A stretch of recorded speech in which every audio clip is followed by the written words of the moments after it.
దేవుడు మనకు ధరింపచేశాడు. ఎంత గొప్ప ధన్యత చూడండి. ఎన్నో మంది ఈ దినాన్ని చూడలేకున్నారు. ఈ సంవత్సరాన్ని అడుగుపెట్టలేకున్నారు.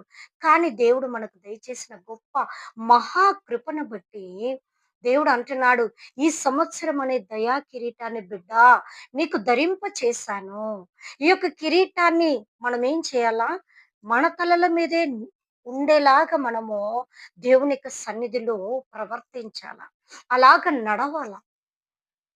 అప్పుడే దేవుడు మనకిచ్చిన యొక్క దయా కిరీటం అనే సంవత్సరానికి ఒక విలువ ఉంటుంది. లేదంటే దేవుడు ఆ యొక్క దయా కిరీటాన్ని ఏం చేస్తాడు? తీసేస్తాడు. Without God's grace we can't live in this world. We can't live. అయితే దేవుడు మనకు నూతన సంవత్సరం అనే దయా కిరీటాన్ని ధరింప చేశాడు కాబట్టి ఈ సంవత్సరం అంతా ఈ యొక్క జనవరి 1 నుండి డిసెంబర్ 31 వరకి కూడా ఈ యొక్క దయా కిరీటాన్ని దేవుడు మనకు ధరింప చేసే అర్హత, యోగ్యతను మనం సంపాదించుకోవాలి. ఎవ్రీ డే సంవత్సరం అనే దయా కిరీటము, ఈ యొక్క దినమనే దయా కిరీటాన్ని దేవుడు మనకు ధరింప చేస్తున్నాడు.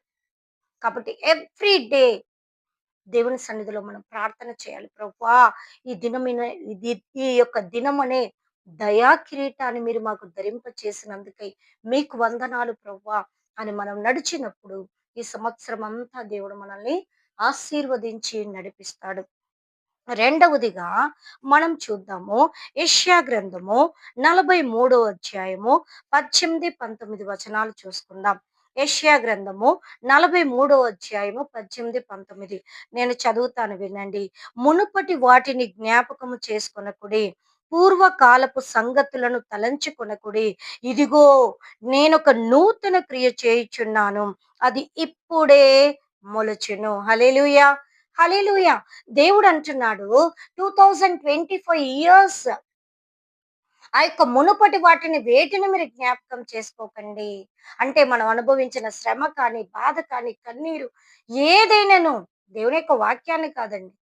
మన కుటుంబంలో, మన సంఘాల్లో, మన యొక్క వ్యక్తిగత జీవితంలో వచ్చిన ప్రతి పాత, రోత జీవితాన్ని ఏది మీరు జ్ఞాపకం చేసుకోనొద్దు. ఇదిగో నేనొక నూతన క్రియను చేయుచున్నాను, అది ఇప్పుడే మొలచెను. హల్లెలూయా. దేవుడు అంటున్నాడు, మీ జీవితంలో, నా జీవితంలో, నా కుమారుడా, నా కుమార్తె, నీ యొక్క పాత జీవితాన్ని వదిలిపెట్టు.